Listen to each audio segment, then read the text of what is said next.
Hello' students, good afternoon. So' আজি আমি এটা নতুন লেচন আৰম্ভ কৰিব গৈ আছোঁ, যাৰ নাম হৈছে the p block elements. The p block elements chapter number 7 হয় আৰু ইয়াৰ পৰা মাৰ্কছ আহে 8 নম্বৰ, 8 নম্বৰৰ মাৰ্কছ আহে। চ' জেনেৰেলি আমি ইয়াত কি পঢ়িম? জেনেৰেলি আমি ইয়াত গ্ৰুপ 15, গ্ৰুপ 16, গ্ৰুপ 17 আৰু গ্ৰুপ 18ৰ বিষয়ে পঢ়িম। চ' তোমালোকৰ HS ছেকেণ্ড ইয়েৰত চবতকৈ ডাঙৰ চাপ্টাৰ এইটোৱে, আৰু ইয়াৰ পৰাই চবতকৈ মেক্সিমাম নম্বৰ কিমান আহে 8। চ' এইটো চাপ্টাৰ ভালকৈ পঢ়িব লাগিব। চোৱা, পি ব্লক এলিমেণ্টছ গ্ৰুপ 15, 16, 17, 18 চাৰিটা গ্ৰুপ আমি ইয়াত পঢ়িম। অলৰেডি ফাৰ্ষ্ট ইয়েৰত আমি দুটা গ্ৰুপ পঢ়িছোঁ পি ব্লকৰ, সেইটো আছিল গ্ৰুপ 13 আৰু 14। ছেকেণ্ড ইয়েৰত আমি পঢ়িম 15, 16, 17, 18। ঠিক আছে। চ' এতিয়া আমি আৰম্ভ কৰিব গৈ আছোঁ আমাৰ গ্ৰুপ 15। ঠিক আছে। চ' এতিয়া আমি চাবলৈ গৈ আছোঁ গ্ৰুপ 15। গ্ৰুপ 15ৰ আন এটা নাম হৈছে নিকোজেন্স। মনত ৰাখিবা, গ্ৰুপ 15ৰ আন এটা নাম কি? নিকোজেন্স। এতিয়া গ্ৰুপ 15ত থকা এলিমেণ্টবোৰৰ নাম কি কি? Nitrogen, phosphorus, arsenic, antimony, বিস্মাথ and মস্কোবিয়াম, যাক M আৰু স্মল চিৰে ৰিপ্ৰেজেণ্ট কৰা হয়। মস্কোবিয়ামৰ এটমিক নাম্বাৰ 115, 115, বিস্মাথৰ 83, এণ্টিমনিৰ 51, আৰ্ছেনিকৰ 31, ফছফৰাছৰ 15, নাইট্ৰজেনৰ 7। এতিয়া এইকেইটা মেটেলৰ ভিতৰত নাইট্ৰজেন আৰু ফছফৰাছ হৈছে নন মেটেল, আৰ্ছেনিক আৰু এণ্টিমনি হৈছে মেটেলইড, বিস্মাথ হৈছে মেটেল আৰু মস্কোবিয়াম হৈছে ৰেডিঅ' এক্টিভ এলিমেণ্ট। ঠিক আছে। এতিয়া সিহঁতৰ জেনেৰেল কনফিগাৰেশ্যন কি? গ্ৰুপ 15ৰ জেনেৰেল কনফিগাৰেশ্যন হৈছে NH2NP3। কি? NH2NP3। মনত ৰাখিবা। নেক্সট, অকাৰেঞ্চ মানে এই গ্ৰুপ 15ত থকা এলিমেণ্টবোৰ ক'ত পোৱা যায় সেইটো আমি চাম। এতিয়া আমি জানো এটমস্ফিয়াৰত নাইট্ৰজেন থাকে আৰু তাত কিমান পাৰ্চেণ্টেজ আছে? 78% বাই ভলিউম অফ দি এটমস্ফিয়াৰ। এইটো চবেই জানো, আমি এনভাইৰমেণ্টত পাই আহিছোঁ বা তোমালোকে ক্লাছ 8-9তো পাইছা। নেক্সট আছে নাইট্ৰজেন পৃথিৱীত আৰু এটা ৰূপত পোৱা যায়, কম্পাউণ্ড হিচাপে, যৌগ হিচাপে। কি কি যৌগত পোৱা যায়? ছ'ডিয়াম নাইট্ৰেট, যাক কোৱা হয় চিলি চলপেট্ৰি, আৰু পটাছিয়াম নাইট্ৰেট, যাক কোৱা হয় ইণ্ডিয়ান চলপেট্ৰি। এইবিলাক আকৰ, অ'টছ ইংলিছত কোৱা হয় অ'টছ, নাইবা অসমীয়াত কোৱা হয় কি? আকৰ। চ' এই আকৰবিলাকত কি আছে? চোৱা, এইয়া নাইট্ৰজেন আছে, এইয়া নাইট্ৰজেন আছে। ঠিক আছে। এইটো ইণ্ডিয়াত পোৱা যায় কাৰণে ইণ্ডিয়ান চলপেট্ৰি বুলি কোৱা হয়। চিলি চলপেট্ৰি, চিলি এটা দেশৰ নাম হয়, তাত পোৱা যায় কাৰণে ছ'ডিয়াম নাইট্ৰেট বুলি কোৱা হয়। নেক্সট আছে আমাৰ ফছফৰাছ। আমি জানো ফছফৰাছ মানে আমাৰ বডিত থাকে বা প্লাণ্টছতো থাকে, কিন্তু এজ এ কম্পাউণ্ড কি হিচাপে থাকে আমি সেইটো চাম। এজ এ কম্পাউণ্ড ফছফৰাছটো চোৱা, কেলছিয়াম 9টা, PO4.6.CaF2, ইয়াক কোৱা হয় ফ্ল'ৰ' এপেটাইট। ফছফৰাছটো এপেটাইট হিচাপে থাকে। ইয়াক ফ্ল'ৰ' এপেটাইট এইকাৰণে বুলি কোৱা হৈছে কাৰণ ইয়াত ফ্ল'ৰিন লৈছে। তুমি এই ফ্ল'ৰিনৰ জেগাত যদি আমি বেলেগ কিবা এটা লওঁ, নাইট্ৰেট ল'লে ইয়াত নাইট্ৰ' এপেটাইট বুলি ক'ম। চ' ইয়াত ফ্ল'ৰিন লোৱা হৈছে যে কেলছিয়ামৰ পিছত, সেইকাৰণে ইয়াক কোৱা হয় কি? ফ্ল'ৰ' এপেটাইট। চ' বাকী এলিমেণ্টবোৰ আৰ্ছেনিক, এণ্টিমনি আৰু বিস্মাথ যিবিলাক এলিমেণ্ট আছে গ্ৰুপ 15ৰ, সিহঁতে ছালফাইড আকৰ হিচাপে প্ৰকৃতিত পোৱা যায়, মানে আমাৰ পৃথিৱীত পোৱা যায়। ঠিক আছে। আৰু এইটোতো ৰেডিঅ' এক্টিভ, মস্কোবিয়ামটো ৰেডিঅ' এক্টিভ এলিমেণ্ট হয়। নেক্সট আছে ইলেক্ট্ৰনেগেটিভিটি। ইলেক্ট্ৰনেগেটিভিটিও যদি আমি চাবলৈ যাওঁ, আমি জানো ইলেক্ট্ৰনেগেটিভিটি ওপৰৰ পৰা তললৈ কমি আহে। চ' ওপৰত কোন আছে? নাইট্ৰজেন। নাইট্ৰজেনৰ পৰা তললৈ কি হৈ আহিব? কমি আহিব। কমি আহিব মানে কি? ডিক্ৰিজেছ। চ' ইট ডিক্ৰিজেছ ফ্ৰম নাইট্ৰজেন টু বিস্মাথ। ঠিক আছে। ফিজিকেল প্ৰপাৰ্টিজ, সিহঁতৰ ভৌতিক ধৰ্মবোৰ কি কি? আমি জানো নাইট্ৰজেন কি হিচাপে থাকে? N2 হিচাপে থাকে, সেইকাৰণে ডাই এটমিক। ডাই মানে দুটা, এটমিক মানে দুটা নাইট্ৰজেন মিলি থাকে, সেইকাৰণেতো N2 যে লিখোঁ আমি, নাইট্ৰজেন গেছ। চ' নাইট্ৰজেন প্ৰকৃতিত N2 হিচাপে থাকে। বাকী এলিমেণ্টবোৰ চলিড অৱস্থাত পোৱা যায়। চ' মনত ৰাখিবা, নাইট্ৰজেন গেছিয়াছ অৱস্থাত পোৱা যায় কেনেকৈ? N2 হিচাপে। আৰু বাকীকেইটা কি হিচাপে পোৱা যায়? আৰু বাকীকেইটা কি হিচাপে পোৱা যায়? সলিড হিচাপে। এতিয়া আমি চাওঁ অক্সিডেশ্যন ষ্টেট। চোৱা নাইট্ৰজেনে বিভিন্ন ধৰণৰ অক্সিডেশ্যন ষ্টেট দেখাব পাৰে, -3 to +5, -3, -2, -1, 0, +1, +2, +3, +4, ইভেন +5 লৈকে। চ' সেইকাৰণে দিছোঁ -3 to +5। চবতকৈ বেছি অক্সিডেশ্যন ষ্টেট এই গ্ৰুপত কোনে দেখাব পাৰিব? নাইট্ৰজেনে দেখাব পাৰিব। তাৰপিছত ফছফৰাছ, তাৰপিছত আৰ্ছেনিক, এণ্টিমনি আৰু বিস্মাথ। চ' নাইট্ৰজেন চোৱা ইয়াত লিখি দিছোঁ মই যে নাইট্ৰজেন আৰু বিভিন্ন ধৰণৰ অক্সিডেশ্যন ষ্টেট দেখাব পাৰে যেতিয়া ই অক্সিজেনৰ লগত বিক্ৰিয়া কৰে, যেনে +1, +2, +4 দেখাব পাৰে। এতিয়া মনত ৰাখিবা ইয়াত চবকেইটা কিন্তু জিৰ' অক্সিডেশ্যন ষ্টেটো দেখাব পাৰে। আকৌ নাভাবিবা যে জিৰ' অক্সিডেশ্যন ষ্টেট কেতিয়া দেখাব। ছাপ'জ ধৰি লোৱা N2, মই যদি ইয়াত লিখোঁ N2, এতিয়া ইয়াত নাইট্ৰজেনৰ অক্সিডেশ্যন নম্বৰ কিমান? ইয়াত নাইট্ৰজেনৰ অক্সিডেশ্যন নম্বৰ 0। 0 কেতিয়া হয় এটা এলিমেণ্টৰ অক্সিডেশ্যন নম্বৰ? এইটো মনত ৰাখিবা যে এলিমেণ্টটো প্ৰকৃতিত যোনটো ৰূপত পোৱা যায় সেইটো ৰূপত তাৰ অক্সিডেশ্যন ষ্টেট কি বুলি কওঁ আমি? 0। যেনে O2 অক্সিজেনৰ অক্সিডেশ্যন নম্বৰ কিমান আছে? 0। কিন্তু অক্সিজেনে আৰু বেলেগ বেলেগ অক্সিডেশ্যন নম্বৰ দেখাব পাৰে, -1, ½ +1 +2, ঠিক আছে? চ' মনত ৰাখিবা যে এলিমেণ্ট এটা তাৰ প্ৰকৃতিত যোনটো ৰূপত থাকে তাত থাকিলে ই কি দেখায়? 0 অক্সিডেশ্যন ষ্টেট দেখায়। সেইকাৰণে মই ইয়াত 0টো দিয়া নাই, ঠিক আছে? চ' আমি নেক্সট পেজত যাওঁ। নেক্সট পেজত কি আছে চাওঁ। নেক্সট পেজত যদি আমি চাওঁ ইয়াত দিয়া আছে the stability of +3 oxidation state increases and the stability of +5 decreases on moving down the group due to inert pair effect. So আমি যিমানে তললৈ নামি আহিম, মানে নাইট্ৰজেনৰ পৰা যিমানে তললৈ তুমি নামি আহিবা, suppose nitrogen, phosphorus, arsenic, antimony, বিস্মাথ নামি আহিবা, চ' ইমানে কি হয় +3 অক্সিডেশ্যন ষ্টেটত থকাৰ ক্ষমতাটো বা ষ্টেবিলিটিটো বাঢ়ি যায়, +5 ষ্টেবিলিটিটো কি হৈ যায়? কমি যায়। কিয়? ইনাৰ্ট পেয়াৰ ইফেক্টৰ কাৰণে। এই ইনাৰ্ট পেয়াৰ ইফেক্ট মানে কি মই অলপ ইয়াতে বুজাই দিওঁ। এইবিলাক আমি ফাৰ্ষ্ট ইয়াৰত পাইছিলোঁ। চোৱা ইয়াত এছ অৰবিটেলত ইলেক্ট্ৰন কেইটা আছে? 2টা। পিত কেইটা আছে? 3টা। চ' ইহঁতে কি কৰিব পাৰে? এই 5টা ইলেক্ট্ৰন ত্যাগ কৰিব পাৰে। যেতিয়া 5টা ইলেক্ট্ৰন ত্যাগ কৰিব তেতিয়া অক্সিডেশ্যন ষ্টেট কিমান হ'ব? +5।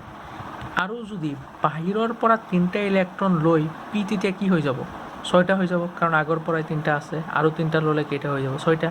চ' আইদাৰ ইলেক্ট্ৰন 5টা এৰি দিব পাৰে, নাইবা 3টা ইলেক্ট্ৰন ল'ব পাৰে, নাইবা অনলি এই 3টা ইলেক্ট্ৰন এৰি দিব পাৰে। চ' এনেকৈ হ'লে কি হ'ব? সিহঁতে বিভিন্ন ধৰণৰ অক্সিডেশ্যন ষ্টেট দেখাব পাৰে। মই আকৌ এবাৰ কৈছোঁ, এইটো ভালকৈ বুজি লোৱা ইনাৰ্ট পেয়াৰ ইফেক্টটো কি। চ' ইয়াত পিত কেইটা ইলেক্ট্ৰন আছে? 3টা। চ' ই কি কৰিব পাৰে? এই 3টা ইলেক্ট্ৰন এৰি দিলে। যেতিয়া এৰি দিলে তেতিয়া কি দেখাব? +3। আচ্ছা, যদি 3টা ইলেক্ট্ৰন ই গ্ৰহণ কৰে তেনেহ'লে কি হৈ যাব? P6, তেতিয়া কিমান হ'ব? -3, ঠিক আছে? এতিয়া পিৰ পৰাও 3টা গুচি গ'ল, এছৰ পৰাও 2টা গুচি গ'ল, টোটেল কেইটা গুচি গ'ল? 5টা। চ' কি দেখাব? +5। চ' সিহঁতে কি কি অক্সিডেশ্যন ষ্টেট দেখাব পাৰে? +3, -3, +5। এতিয়া ইনাৰ্ট পেয়াৰ ইফেক্ট মানে কি চোৱা, যিমানে আমি তললৈ মানে গৈ থাকিম ইমানে +5 অক্সিডেশ্যন ষ্টেটটো কমকৈ দেখাব। কোনটো অক্সিডেশ্যন ষ্টেট বেছিকৈ দেখাব? +3। তাৰমানে কি এই ভিতৰত যে এছৰ যে 2টা ইলেক্ট্ৰন আছে, এই 2টা ইলেক্ট্ৰন কি পেয়াৰ হিচাপে থাকে। এই 2টা ইলেক্ট্ৰন বাহিৰলৈ যাবলৈ নোখোজে, মানে নিউক্লিয়াছে টানি ধৰি ৰাখে। সেইকাৰণে ইয়াক কোৱা হয় ইনাৰ্ট পেয়াৰ। ইনাৰ্ট পেয়াৰ মানে ইনাৰ্ট মানেতো জানাই ৰিয়েকশ্যন নকৰে। চ' এই ইলেক্ট্ৰনটো ৰিয়েকশ্যন নকৰে, যিহেতু যোৰা হিচাপে থাকে সেইকাৰণে পেয়াৰ বুলি কোৱা হৈছে। সেইকাৰণে চোৱা যিমানে তললৈ নামি আহিবা ইমানে কোনটো অক্সিডেশ্যন ষ্টেট দেখাব? +3। আৰু ইয়াকে কি বুলি কোৱা হৈছে? Inert pair effect. নেক্সট আমি চাওঁ, এটা এক্সাম্পল সুধিছে আমাক, ডিছপ্ৰপৰ্চনেশ্যন ৰিয়েকশ্যন অফ নাইট্ৰজেন। এতিয়া ডিছপ্ৰপৰ্চনেশ্যন মানে কি? ডিছপ্ৰপৰ্চনেশ্যন মানে হৈছে এটা এলিমেণ্টৰ অক্সিডেশ্যন নাম্বাৰ এবাৰ বাঢ়িব এবাৰ কমিব এটা বিক্ৰিয়াত, তেনেধৰণৰ ৰিয়েকশ্যনক কোৱা হয় ডিছপ্ৰপৰ্চনেশ্যন ৰিয়েকশ্যন। যে এটা ৰিয়েকশ্যনত এটা এলিমেণ্টৰ অক্সিডেশ্যন নাম্বাৰ এবাৰ বাঢ়িব এবাৰ কমিব, তেনেধৰণৰ ৰিয়েকশ্যনক কোৱা হয় ডিছপ্ৰপৰ্চনেশ্যন ৰিয়েকশ্যন। চ' ইয়াত আমাক এটা উদাহৰণ সুধিছে যে ডিছপ্ৰপৰ্চনেশ্যন ৰিয়েকশ্যন কাৰ লাগে? আমাক নাইট্ৰজেনৰ। চ' চোৱা এইটো কি নাইট্ৰাছ এচিড চেনমিয়াৰ ৰিয়েকশ্যনত অলৰেডি পাইছা নাইট্ৰাছ এচিড বা মই ইয়াত লিখিও দিব পাৰোঁ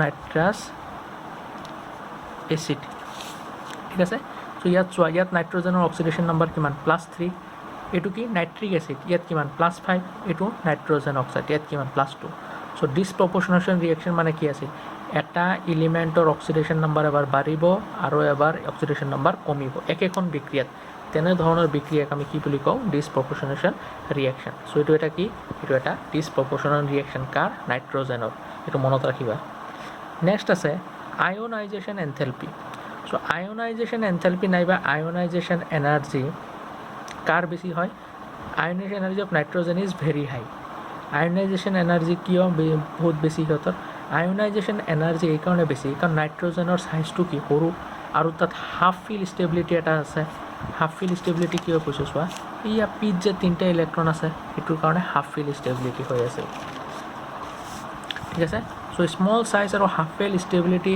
কনফিগাৰেশ্যন থকাৰ কাৰণে নাইট্ৰজেনৰ আয়নাইজেশ্যন এনথেলপিটো চবতকৈ বেছি আয়নাইজেশ্যন এনথেলপি মানে কি যে এটা এলিমেণ্টৰ পৰা এটা ইলেক্ট্ৰন ওলাই যাওঁতে যিমানখিনি এনাৰ্জিৰ প্ৰয়োজন তাকে আমি আয়নাইজেশ্যন এনাৰ্জি বা আয়নাইজেশ্যন এনথেলপি বুলি কওঁ চ' মনত ৰাখিবা নাইট্ৰজেনৰ আয়নাইজেশ্যন এনথেলপি চবতকৈ বেছি আৰু ই তলফালে কি হৈ যায় কমি কমি গৈ থাকে নেক্সট আছে আমাৰ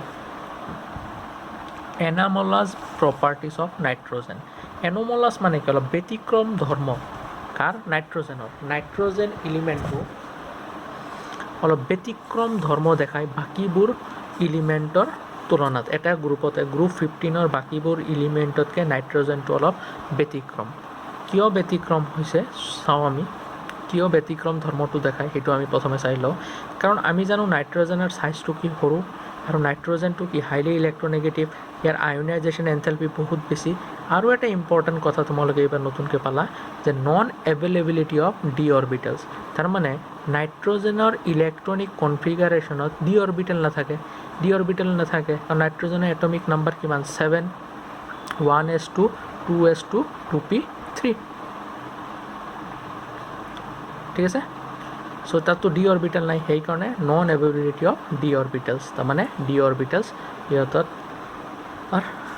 ইলেক্ট্ৰনিক কনফিগাৰেশ্যনত নাথাকে তাৰ ইয়াৰ উপৰিও চাওঁ আমি নাইট্ৰজেন ফৰ্মছ পি পাই বণ্ড নাইট্ৰজেনে পি পাই বণ্ড ফৰ্ম কৰে কাৰ লগত নিজৰ লগতো কৰিব পাৰে নাইবা কাৰ্বনৰ লগত কৰিব পাৰে নাইবা অক্সিজেনৰ লগত কৰিব পাৰে এইটো মনত ৰাখিবা নাইট্ৰজেন পি পাই বণ্ড কাৰ লগত ফৰ্ম কৰে ইটছেল্ফ মানে নাইট্ৰজেন আৰু এটা নাইট্ৰজেন কৰিব এইটো চোৱা আমি যে N2 লিখোঁ এইটো নহয় জানো N2 এইটো তাৰমানে নাইট্ৰজেনে কি কৰিছে পাই বণ্ড কৰিছে পি পাই বণ্ড কাৰ লগত কৰিছে নাইট্ৰজেন ইয়াতে নিজৰ লগত কৰিছে C∧N ইয়াত নাইট্ৰজেন কাৰ লগত কৰিছে কাৰ্বনৰ লগত কৰিছে ঠিক আছে চ' এনেকৈ ধৰণৰ পি পাই বণ্ড নাইট্ৰজেন কাৰ লগত কৰিব পাৰে নিজৰ লগত নাইবা কাৰ্বনৰ লগত নাইবা অক্সিজেনৰ লগত ঠিক আছে এতিয়া মনত ৰাখিব লাগে আৰু এটা পইণ্ট যে নাইট্ৰজেন আৰু নাইট্ৰজেন ছিংগল বণ্ডটো বহুত উইক হয় মনত ৰাখিবা নাইট্ৰজেনে যদি আৰু এটা নাইট্ৰজেনৰ লগত এটা ছিংগল বণ্ড কৰে সেই বণ্ডটো খুবেই উইক হয় দেন ফছফৰাছৰ লগত যদি বণ্ড কৰে তাৰ তুলনাত কিয় কাৰণ নাইট্ৰজেনৰ চাইজটো সৰু এইটো নাইট্ৰজেনৰ চাইজ সৰু সিহঁতৰ মাজত কি হ'ব ইণ্টাৰ ইলেক্ট্ৰনিক ৰিপালশ্যন হ'ব কাৰণ চোৱা ইয়াৰ এটা ইলেক্ট্ৰন আছে ইয়াৰতো ইলেক্ট্ৰন আছে সিহঁতৰ মাজত কি হ'ব ৰিপালশ্যন বেছি হ'ব চাইজ সৰু আৰু বণ্ড লেন্থটো কি হ'ব কম হ'ব চ' ৰিপালশ্যন বেছি হ'লে কি হ'ব এই বণ্ডটো কি হ'ব সহজে ভাঙি যাব কাৰ তুলনাত ফছফৰাছ ছিংগল বণ্ডৰ তুলনাত ঠিক আছে চ' নেক্সট আমি চাওঁ দ্য আদাৰ এলিমেণ্টছ এক্সেপ্ট নাইট্ৰজেন বাকী যিবোৰ এলিমেণ্ট আছে গ্ৰুপ 15ত নাইট্ৰজেনক বাদ দি সিহঁতে ডি পি পাই বণ্ড কৰিব পাৰে যেনে এইটো কম্পাউণ্ডত ডি পাই আৰু পি পাই বণ্ড কৰিছে আৰু আৰ্ছেনিক ফছফৰাছ ডি পাই বণ্ড কৰিব পাৰে যেনেকৈ এনেকৈ কম্পাউণ্ডত তোমালোকে খালি এক্সাম্পলটো অলপ মনত ৰাখিলে হ'ল আৰু মনত ৰাখিবলগীয়া কথা যে নাইট্ৰজেনে যিহেতু ডি অৰবিটেল নাই সিহঁতে ডি পাই বণ্ড কেতিয়াও কৰিব নোৱাৰে চ' বাকী যিবোৰ এলিমেণ্ট আছে সিহঁতে কি কৰিব পাৰে ডি পি পাই বণ্ড নাইবা ডি পাই বণ্ড কৰিব পাৰে ঠিক আছে চ' এইখিনি আছিল এনোমালাছ প্ৰপাৰ্টিজ অফ নাইট্ৰজেন এতিয়া আমি চাম chemical properties of group 15 group 15ৰ কিছুমান কেমিকেল প্ৰপাৰ্টিজ আমি চাবলৈ গৈ আছোঁ। এতিয়া চোৱা, প্ৰথমে চাওঁ আমি ৰিয়েক্টিভিটি টুৱাৰ্ডছ হাইড্ৰজেন, যে গ্ৰুপ 15ৰ মৌলকেইটা হাইড্ৰজেনৰ লগত কেনেধৰণৰ বিক্ৰিয়া কৰে। আমি জানো যে হাইড্ৰজেনে যদি কাৰোবাৰ লগত বিক্ৰিয়া কৰি যেতিয়া কম্পাউণ্ড বনায় তাক আমি হাইড্ৰাইডছ বুলি কওঁ। চ' মই ছাইডত হাইড্ৰাইডছ বুলি লিখি দিছোঁ। all the members react with hydrogen to form hydrides. সকলোবোৰ মেম্বাৰে গ্ৰুপ 15ৰ হাইড্ৰজেনৰ লগত বিক্ৰিয়া কৰি হাইড্ৰাইডছ বনায়। হাইড্ৰাইডছ মানেতো জানাই, হাইড্ৰজেন যেতিয়া এটা এলিমেণ্টৰ লগত বিক্ৰিয়া কৰি কম্পাউণ্ডটো বনাব তেতিয়া আমি তাক হাইড্ৰাইডছ বুলি কওঁ।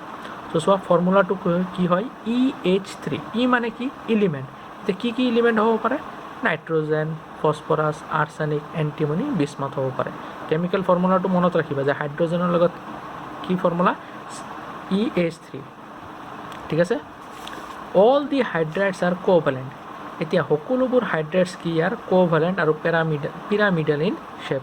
সিহঁতৰ শ্বেপটো কি, পিৰামিডেল। এইটো মনত ৰাখিবা। এমনিয়াৰ শ্বেপ মনত আছে নহয়, তোমালোককতো এইবিলাক ফাৰ্ষ্ট ইয়েৰত শিকাইছিলোঁ। এমনিয়াৰ শ্বেপ পিৰামিডেল আছিল, লন পেয়াৰ এটা থাকে ওপৰত। চ' সকলোবোৰ হাইড্ৰাইড কি, কোভেলেণ্ট আৰু পিৰামিডেল ইন শ্বেপ, ঠিক আছে।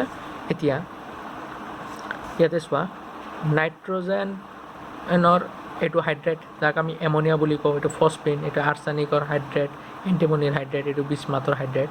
চ' ইয়াত চোৱা, চবতকৈ বেছি কি বেছি, এই অৰ্ডাৰ কিত এপ্লাই কৰিব পাৰোঁ আমি। চোৱা, ইয়াত মই লিখি দিওঁ ষ্ট্ৰেংথ অফ EH বণ্ড। মনত ৰাখিবা, মানে কি, এলিমেণ্ট।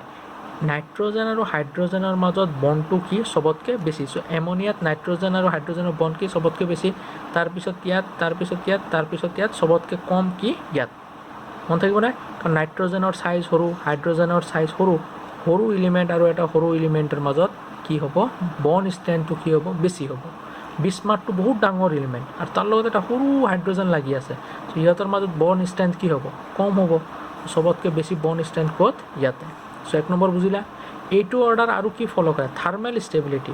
থাৰ্মেল ষ্টেবিলিটি মানে টেম্পাৰেচাৰটো, মানে কি তোমাৰ কি কওঁ, এইটো টেম্পাৰেচাৰ ধৰি ৰখাৰ ক্ষমতা। মানে টেম্পাৰেচাৰ বেছি দিলেও সিহঁতে ভাঙি নাযায়, সেইটো কোৱা হয় থাৰ্মেল ষ্টেবিলিটি।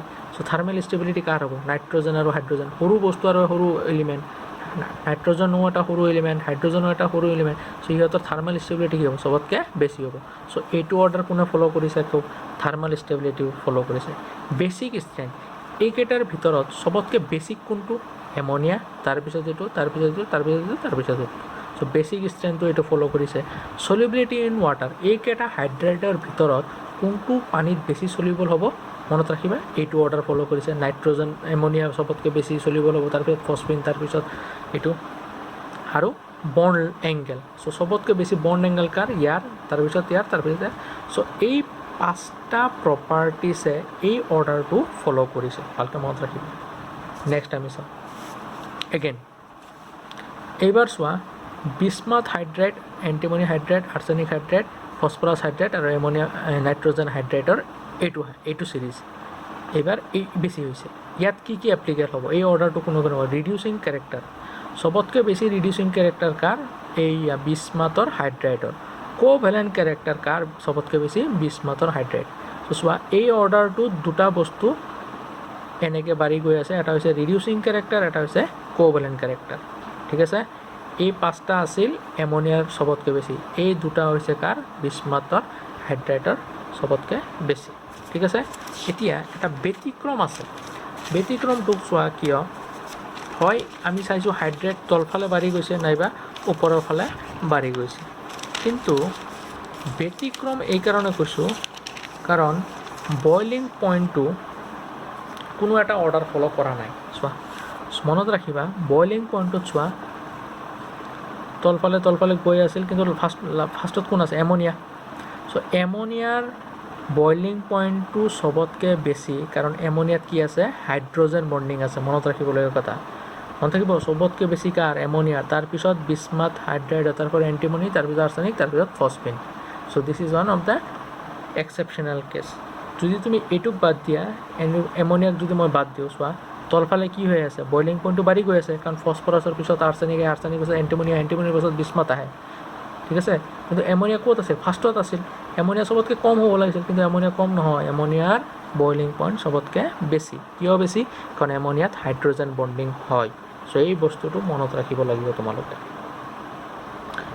ঠিক আছে নেক্সট আমি আগবাঢ়োঁ ৰিয়েক্টিভিটি টুৱাৰ্ডছ অক্সিজেন ঠিক আছে অক্সিজেনৰ লগত কেনেধৰণৰ বিক্ৰিয়া ইহঁতে কৰে সকলোবোৰ এলিমেণ্ট গ্ৰুপ 15ৰ অক্সিজেনৰ লগত বিক্ৰিয়া কৰি অক্সাইড বনায় কি অক্সাইড M2O3 আৰু M2O5 M কি এই মেটেল হ'ব পাৰে মেটেল মানে এলিমেণ্টে ধৰি লোৱা নাইট্ৰজেন ফছফৰাছ আৰ্ছেনিক হ'ব পাৰে চ' অক্সাইড অফ নাইট্ৰজেন কি হ'ব পাৰে N2O5 হ'ব পাৰে N2O4 N2O3 NO N2O ঠিক আছে চ' এইকেইটা অক্সাইডৰ ভিতৰত এই N2O5টো হৈছে ষ্ট্ৰংলি এচিডিক ঠিক আছে আৰু NO আৰু N2 হৈছে নিউট্ৰেল অক্সাইড ঠিক তেনেকৈ ফছফৰাছৰ অক্সাইডটো কি P4O10 এইটো ষ্ট্ৰংলি এচিডিক চ' আমি খালি নাইট্ৰজেন আৰু অক্সিজেনৰ অক্সাইডকেইটাহে চাইছোঁ মানে ইয়াতে নেক্সট আছে আমাৰ ৰিয়েক্টিভিটি টুৱাৰ্ডছ হেল'জেন মানে হেল'জেনৰ লগত কেনেকৈ বিক্ৰিয়া কৰিব ইয়াতে হেল'জেনৰ লগত বিক্ৰিয়া কৰিলে আমি তাক হেলাইট বুলি ক'ম this element react to form two series of halide সিহঁতে দুই ধৰণৰ হেলাইট বনায় এটা হৈছে EX3 এটা হৈছে EX5 নাইট্ৰজেনে পেণ্টা হেলাইটটো বনাব নোৱাৰে মানে EX5টো নাইট্ৰজেনে বনাব নোৱাৰে কাৰণ নাইট্ৰজেনৰ ডি ইলেক্ট্ৰন নাথাকে বা ডি অৰবিটেল নাথাকে কাৰণে সিহঁতে পেণ্টা হেলাইটটো বনাব নোৱাৰে এতিয়া চাওঁ ৰিয়েক্টিভিটি টুৱাৰ্ডছ মেটেল বাকী মেটেলবোৰৰ লগত গ্ৰুপ 15বোৰে কেনেকৈ বিক্ৰিয়া কৰে বাকী মেটেলবোৰৰ লগত গ্ৰুপ 15এ -3 অক্সিডেশ্যন ষ্টেট হিচাপে বিক্ৰিয়া কৰে যেনেকৈ ইয়াত চোৱা কেলছিয়াম নাইট্ৰাইট এই নাইট্ৰজেনটো দুই আছে নহয় এই দুটো কাৰ আচলতে কেলছিয়ামৰ এই তিনিটো কাৰ আছে নাইট্ৰজেনৰ চ' ইয়াত নাইট্ৰজেনৰ অক্সিডেশ্যন ষ্টেট কিমান -3 কেলছিয়াম ফছফাইড এই দুটো কাৰ কেলছিয়ামৰ হয় এই তিনিটো কাৰ ফছফৰাছৰ হয় ফছফৰাছ কি 3- চ' সেইকাৰণে লিখা আছে -3 অক্সিডেশ্যন ষ্টেটত মেটেলৰ লগত বিক্ৰিয়া কৰে গ্ৰুপ 15 এলিমেণ্টবোৰ নেক্সট আমি চাওঁ চ' এইখিনি আছিল আমাৰ 4টা পেজ ঠিক আছে